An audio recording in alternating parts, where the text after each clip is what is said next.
لیکن ان ناظرین کے لیے کہ جن کے دلوں کے اندر اب تک شکوک و شبہات بیٹھے ہوئے ہیں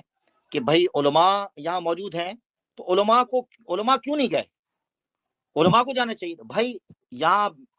پہلی بات تو یہ کہ تاریخ میں پہلی دفعہ ایسا ہوا ہے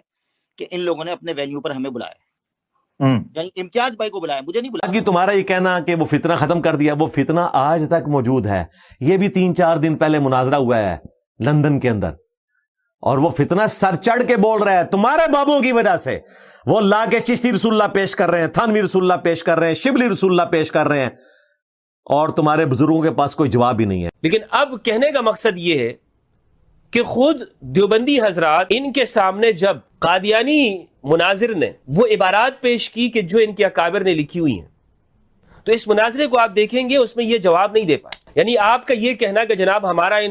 آپ ہمیں ہمارے سامنے ہمارے بزرگوں کی کتابیں کیوں دکھا رہے ہیں، یا ہمارا اس سے کیا لینا دینا، فلاں نے کیا لکھا ہوا ہے، فلاں نے اپنی کتابوں میں کیا بات لکھی، ہمارا اس سے کیا لینا دینا، اس سے جان نہیں چھوٹ سکتی. اس لیے کہ میرے بھائی آپ کا جو نقطہ نظر ہے، جب ہم یہ بات کہتے ہیں کہ یہ ہمارے بزرگ ہیں اور انہوں نے جو دین کی تشریح کی ہے یہ حق ہے، تو پھر آپ کو ان کی تشریح کا بھی دفاع کرنا چاہیے. یہ نہیں ہو سکتا کہ آپ کہیں کہ جناب نہیں ہم ان باتوں کو ایک سائڈ پہ رکھیں گے اور صرف آپ ہم سے قرآن و سنت پہ بات کر لیں. یہ جان بوجھ کے نا یہ ایک سینیریو ایسا کریٹ کیا گیا، ایسا ماحول کریٹ کر کے تو ان کو پھنسا کے، مجھے پتا تھا یہی ہونا،